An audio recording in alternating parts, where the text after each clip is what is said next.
Buen día. Bueno, vamos a continuar con los diseños epidemiológicos. Ahora vamos a ver los estudios analíticos. En la cápsula anterior vimos los estudios descriptivos, ¿cierto? Que estos podrían ser, por ejemplo, los estudios de caso o los estudios de series de casos, los estudios de prevalencia o transversales. Todos esos son descriptivos. Ahora vamos a pasar al tema de los estudios analíticos. Como se ve en esta diapositiva, ¿cierto? Los estudios analíticos dentro de esto están, por ejemplo, los estudios de casos controles, los estudios de cohorte, los ensayos clínicos. También los estudios ecológicos y los transversales también pueden ser analíticos, ¿ya? Es decir, yo puedo también hacer una relación entre variables, por lo tanto pasan a ser un estudio analítico.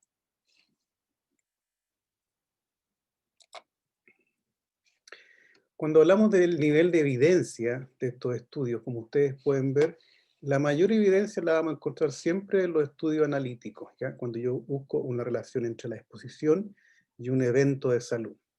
Los más fuertes son los ensayos clínicos, le siguen los estudios de cohorte y los estudios de casos controles y así sucesivamente.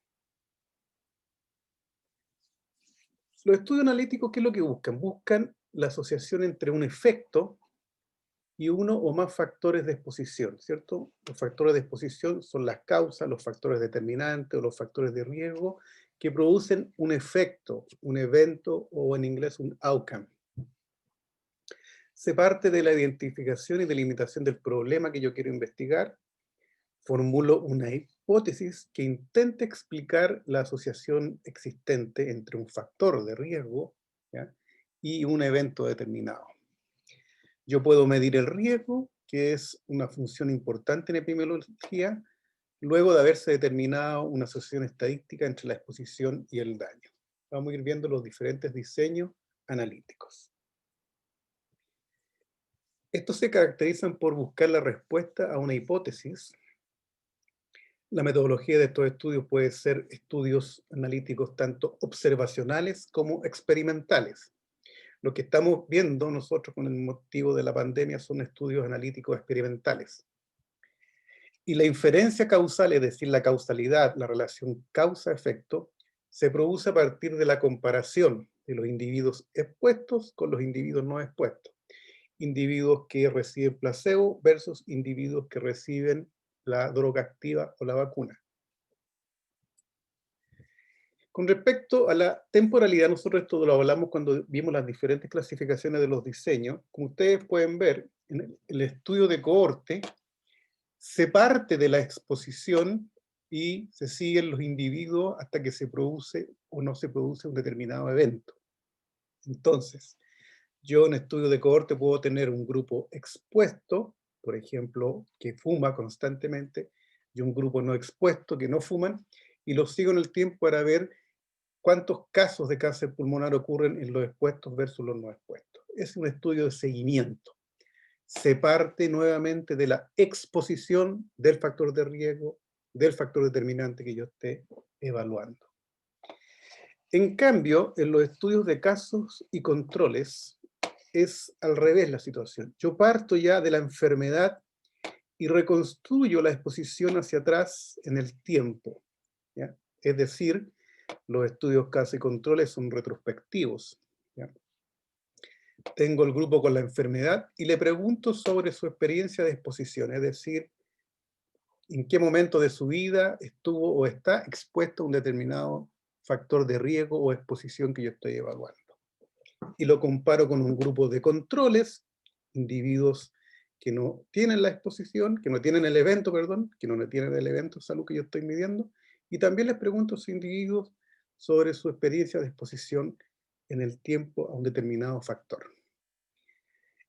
En cambio, con respecto a la direccionalidad, ustedes pueden ver que en el caso de los estudios transversales o cross-sectional study, ¿cierto? La exposición y el evento se miden en un mismo momento. Pero como ustedes pueden ver, la direccionalidad temporal siempre es hacia adelante. Veamos los estudios de cohorte. Estudios de cohorte o estudios de seguimiento. Acá los individuos son identificados en función de la presencia o ausencia de una exposición a un determinado factor de riesgo. En general, al inicio todos los individuos están libres de la enfermedad de interés y son seguidos durante un periodo de tiempo para observar la frecuencia de aparición del fenómeno que nos interesa. Yo los sigo y empiezo a tener casos nuevos de esa enfermedad, es decir, empiezo a tener casos incidentes, tengo incidencia. Al final del periodo de observación, yo comparo la incidencia de la enfermedad del grupo expuesto a ese factor versus la incidencia de enfermedad al grupo no expuesto a ese factor. Este tipo de estudio permite el examen de múltiples efectos ante una exposición determinada. O sea, yo estoy expuesto a un contaminante y puedo evaluar una serie de eventos de salud que pueden estar asociados a este contaminante. Estos estudios de cohorte pueden ser prospectivos y retrospectivos, dependiendo de la relación temporal entre el inicio del estudio y la presencia de la enfermedad. En general, en los estudios de cohorte retrospectivos, tanto la exposición como la enfermedad ya han sucedido cuando el estudio se inició. Vamos a ver un par de ejemplos de esto. En cambio, en los prospectivos, la exposición pudo haber ocurrido o no, pero desde luego lo que aún no ha sucedido es el evento de salud, porque yo empiezo con un grupo expuesto y un grupo no expuesto y los sigo en el tiempo. Por lo tanto, en los prospectivos tengo un periodo de seguimiento. Y este periodo de seguimiento en el tiempo va a depender de la historia natural de la enfermedad. Cuando yo hago un estudio de seguimiento, ¿hasta dónde los sigo en un estudio? ¿Ya? Yo puedo decidir que sigo a cada individuo hasta que se manifiesta el evento de estudio en razón de salud o enfermedad. Los sigo hasta cuando los sujetos fallecen, por lo tanto salen del estudio, o el seguimiento dura hasta donde pude seguir a los individuos y ubicarlos, es decir, hasta que se pierden, y cuando yo defino que el estudio termina. ¿Ya? Diferentes posibilidades de cuánto sigo a los individuos y cuánto dura el estudio. Aquí, en esta diapositiva, ¿cierto? Se ve lo que se llamaba una unidad romana de 300 o 600 hombres, que estaban formadas cada una por 10 cohortes. Y las cohortes tenían la característica que en general iban hacia el frente, hacia adelante. Por eso se llaman los estudios de cohorte. Siempre van, en general son prospectivos, pero también tenemos unos cohortes retrospectivos. Nuevamente, aquí hay un esquema, ¿cierto?, donde aparecen los diferentes estudios. Fíjense, aquí empezó el estudio, ahora, como dice ahí, acá está la exposición y los sigo los individuos y contabilizo los eventos, individuos que aquí pueden ser expuestos y no expuestos. Estos se llaman concurrentes. O yo ya tengo el evento de salud y los sigo y los investigo hacia el pasado y evalúo si estuvieron expuestos y los puedo clasificar aquí en este momento en expuesto y no expuesto. Estos retrospectivos son clásicos de las cohortes de salud ocupacional, ¿ya? Porque las cohortes de salud ocupacional, gente que trabaja en determinadas áreas, siempre ellos antes de entrar al trabajo, en el primer momento del inicio de trabajar, se hacen estudios preocupacionales y yo voy a tener registros de estudios preocupacionales donde yo podría clasificar acá en algún momento si estuvieron expuestos o no expuestos a algo y por lo tanto de esa manera yo puedo clasificarlos. Y hay estudios que son ambidireccionales, es decir, que es una mezcla de cohorte retrospectiva y prospectiva, y por lo tanto, nuevamente en la misma relación, pero se partió del pasado, medí acá y los seguí de todas maneras otro espacio de tiempo. Estos estudios ambidireccionales son clásicos de los estudios de enfermedades crónicas de data larga, por ejemplo, en los casos de cáncer, ¿ya?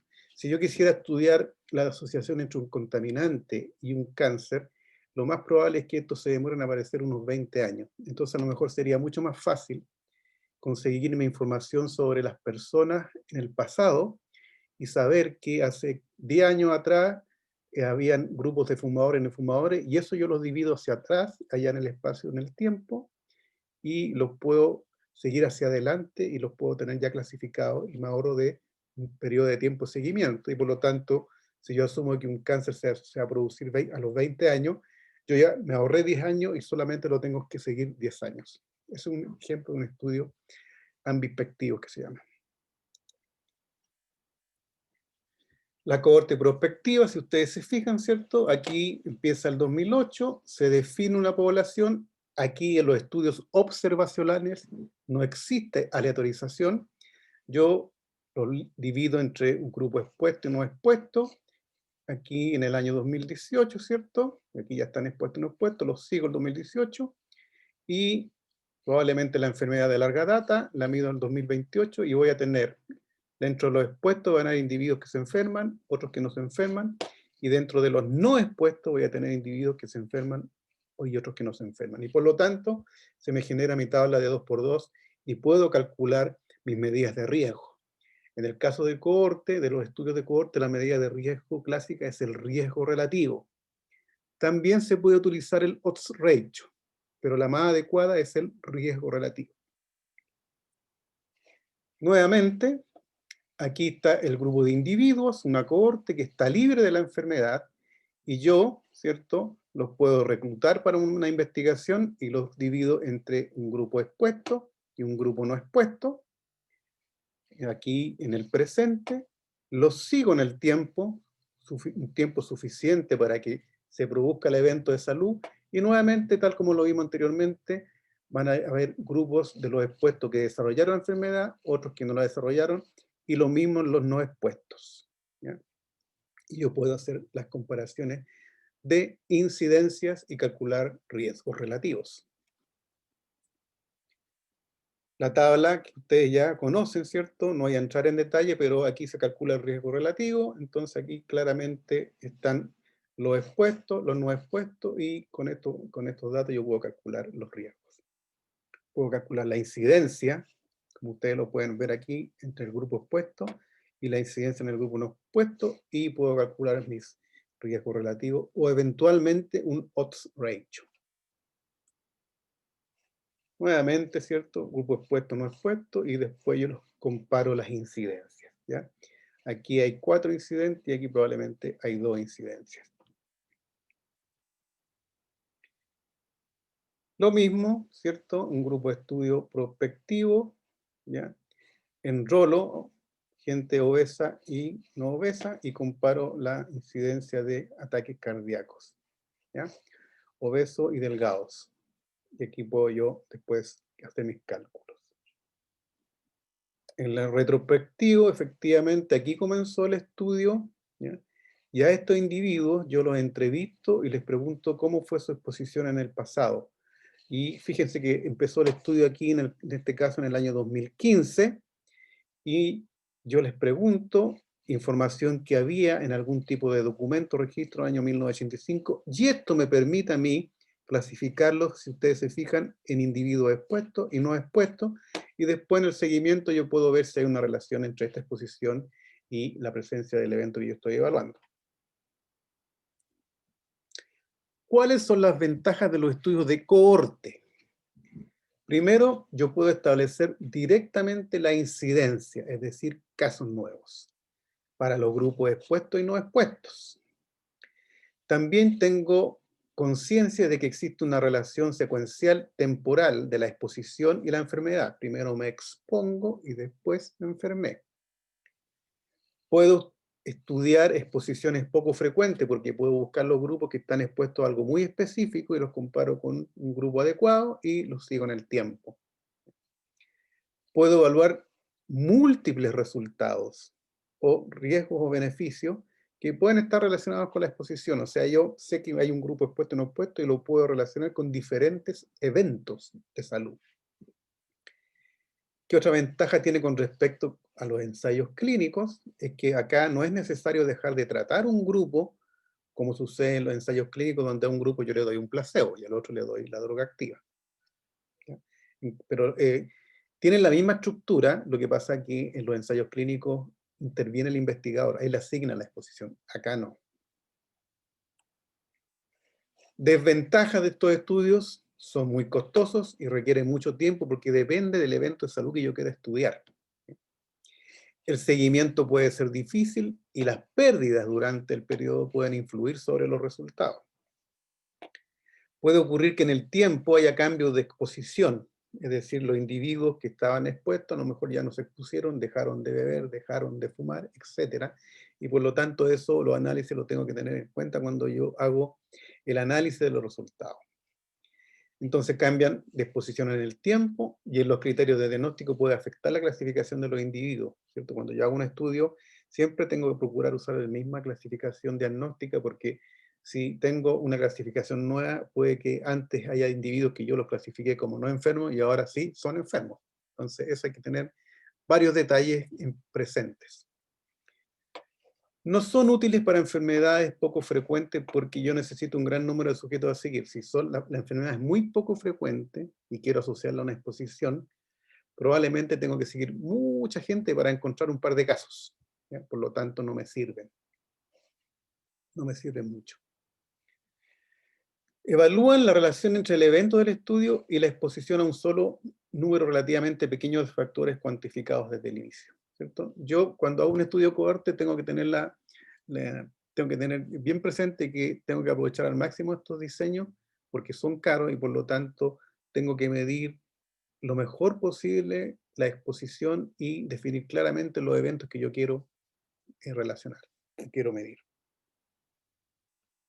Aquí hay un ejemplo de un estudio de cohorte del área de la fonoaudiología, ¿cierto? Dice, manejo de la cialorría en personas con enfermedad de Parkinson mediante terapia conductivo-conductual y estimulación termotáctil.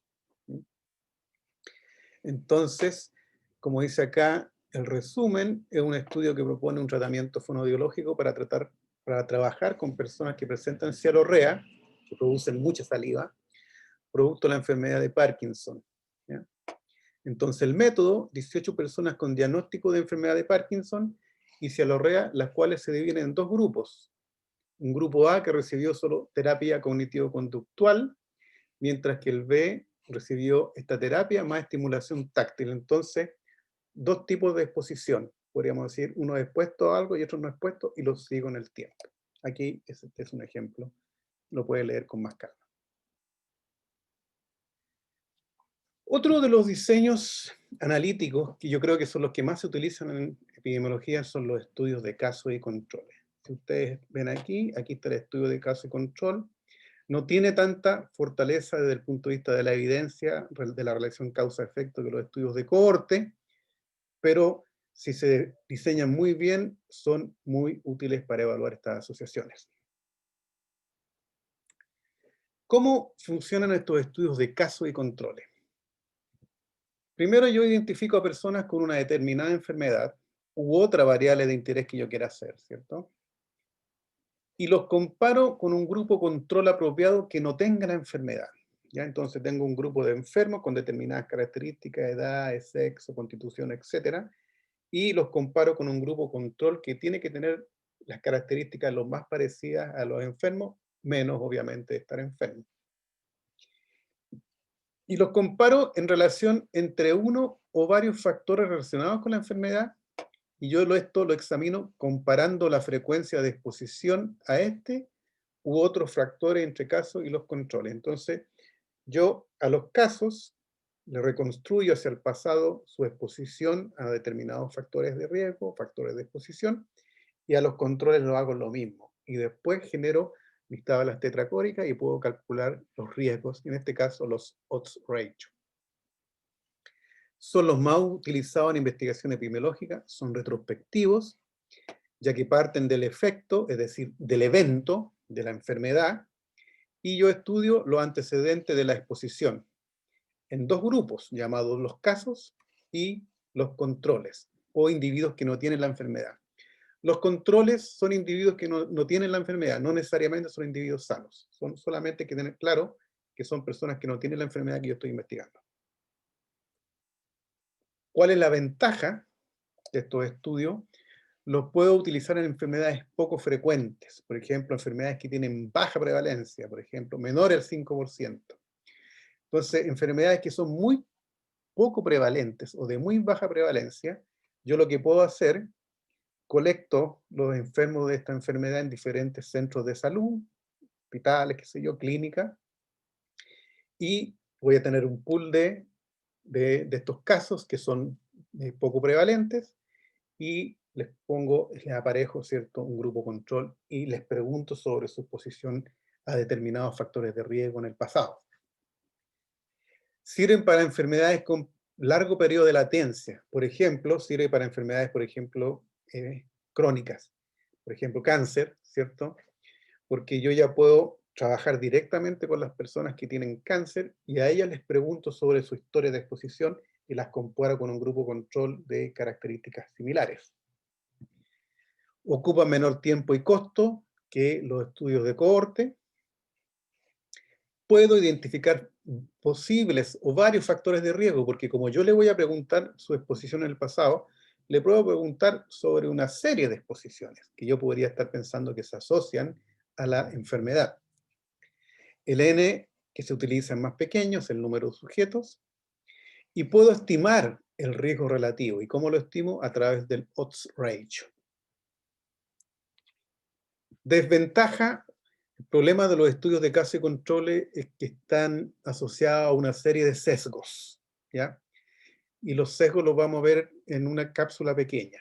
¿A qué se refiere? Los sesgos, ¿cierto?, son errores sistemáticos que se producen cuando yo selecciono los individuos o yo cuando mido los individuos, ¿ya? Es difícil determinar la población del riesgo porque yo construyo mi población, porque yo soy quien elijo los casos y le asigno los controles que yo creo adecuados. Puedo tener sesgo en la medición, ¿ya? Y eso va a influir en cómo yo reconstruyo la exposición. Ya lo dijimos, sesgo de selección, cómo seleccioné a los individuos. Y yo no puedo medir incidencia directamente, solo puedo calcular los odds, ¿ya? Odds de expuesto, odds de no expuesto, odds de casos, odds de no casos. Y los odds los relaciono y construyo el odds ratio, razón de odds. Aquí tenemos la población, entonces yo tengo una población de referencia y de aquí obtengo los casos y los controles. Yo quisiera que los controles se parezcan lo más posible a los casos y solo difieran en que uno está enfermo y los otros no están enfermos. Dentro de los estudios de casos y controles, ¿ya?, quizás lo más fácil en teoría es construir los casos, es tener los casos. Lo más complejo es generar los controles, construir los controles. ¿Cómo armo los casos? Los casos pueden ser casos incidentes. Eso es el ideal. ¿Qué significa un caso incidente? Significa un individuo que se enfermó recién, ¿ya? Por ejemplo, lo diagnosticaron ayer, hace la semana pasada. Son casos recién diagnosticados. Es un caso incidente. Es como decir un caso nuevo, ¿cierto? El odds ratio tiende a parecerse al riesgo relativo si son casos incidentes y con exposición de larga duración. También puedo utilizar casos prevalentes con periodo de exposición prolongado. La enfermedad es muy rara y tiene baja letalidad, y exposición modifica la sobrevida de la enfermedad. Bueno, el problema es que yo puedo usar casos prevalentes.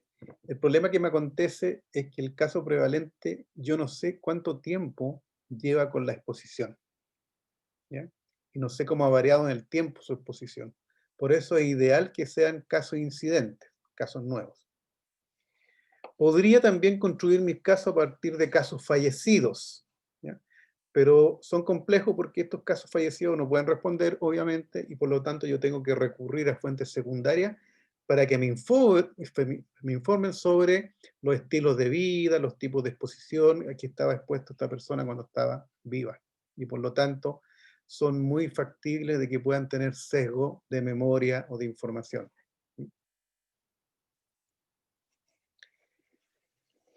¿Cómo formo mis controles para comparar con los casos? ¿Ya? Tiene que ser una subpoblación que esté en riesgo de desarrollar eventos. Es decir, mis controles tienen que tener la probabilidad también de que se puedan enfermar de esa enfermedad que yo estoy evaluando. seleccionados de la misma base poblacional, controles hospitalarios, por ejemplo. Perdón, seleccionados independientemente de la exposición.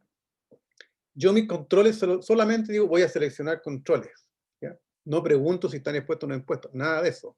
Yo después averiguo su exposición.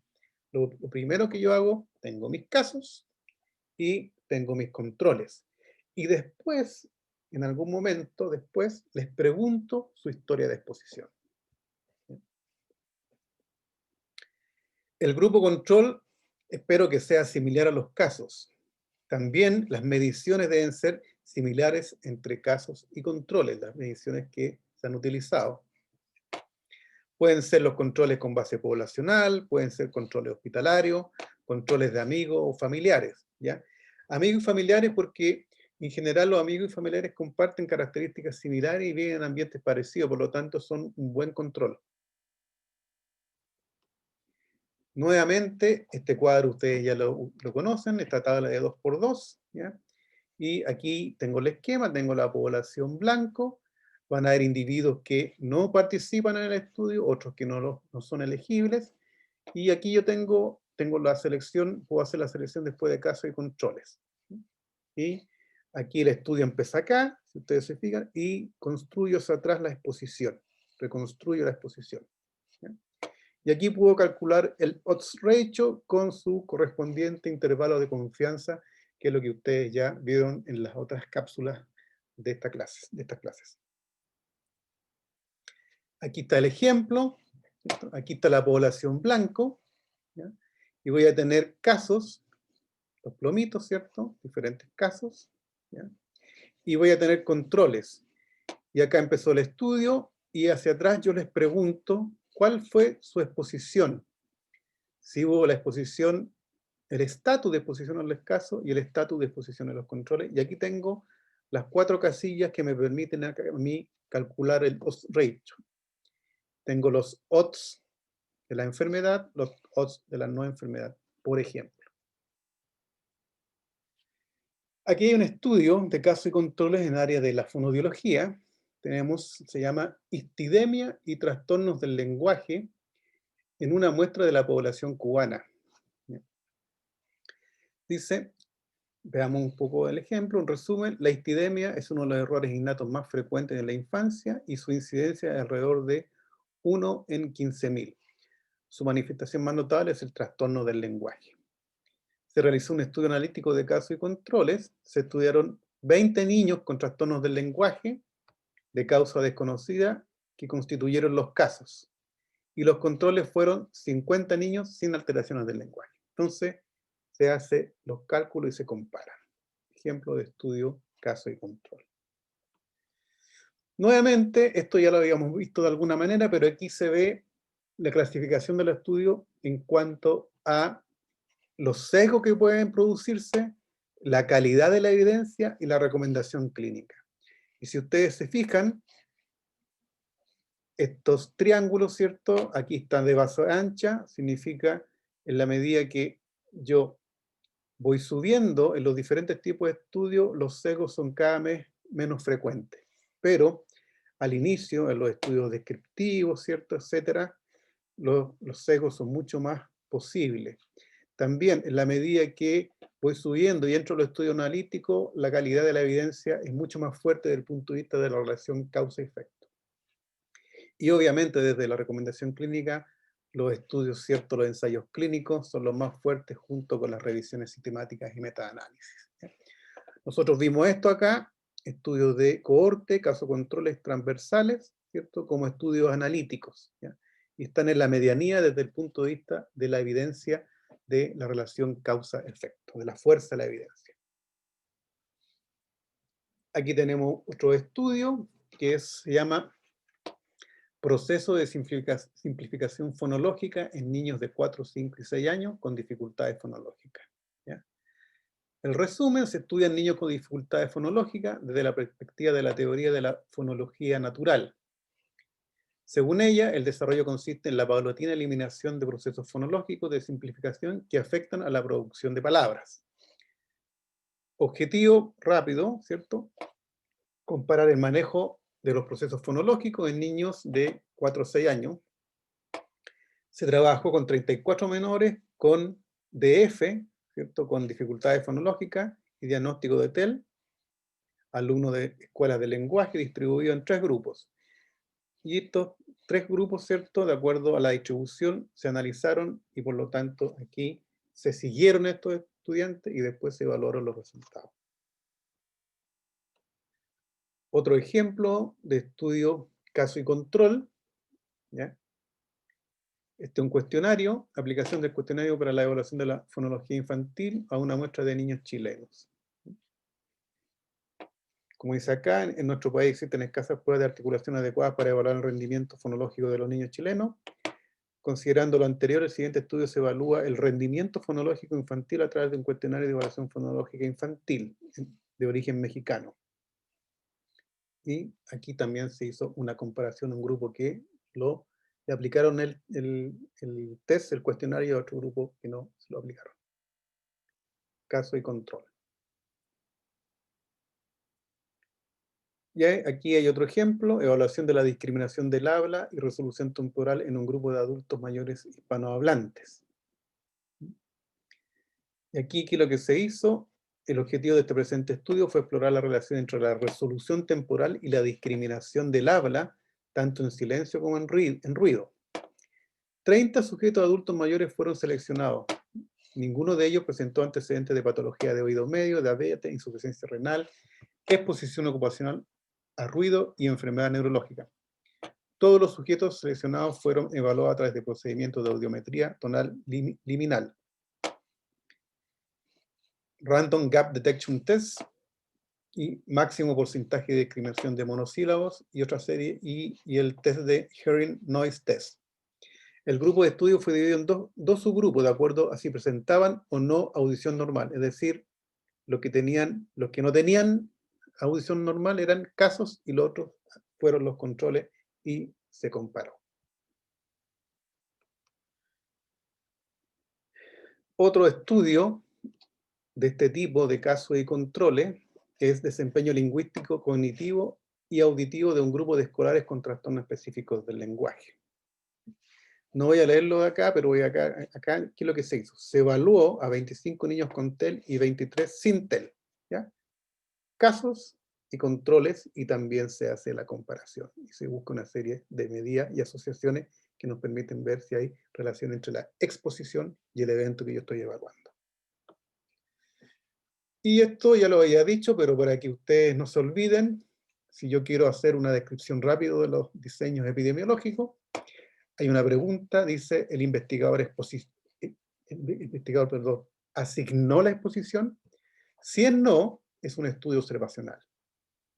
¿Hay grupo de comparación? No, es un estudio descriptivo. Sí, la pregunta es un estudio analítico, y la pregunta es, ¿cuál es la dirección de ese estudio? ¿Ya? Si la dirección, ¿cierto?, es de la exposición al evento, es un cohorte. Si es del evento hacia atrás, retrospectivo hacia la exposición, es un caso control. Y si la exposición y el evento son a la vez, es un estudio transversal o un cross-sectional. Si el investigador asignó la exposición es porque es un estudio experimental. Hay una pregunta, ¿se hizo aleatorización? Si es no, es un ensayo no randomizado clínico, y si es sí, es un ensayo randomizado clínico. Y estos de acá son los que están aconteciendo, ¿cierto?, en estos momentos con el tema del COVID-19. Aquí hay una comparación de los cohortes versus los casos y controles, se las dejo para que ustedes las vean, porque es lo mismo anterior, pero ahí están detallados. Con estas 3 slides ustedes pueden hacer una comparativa de los diseños de cohorte, casos y controles. Muchas gracias.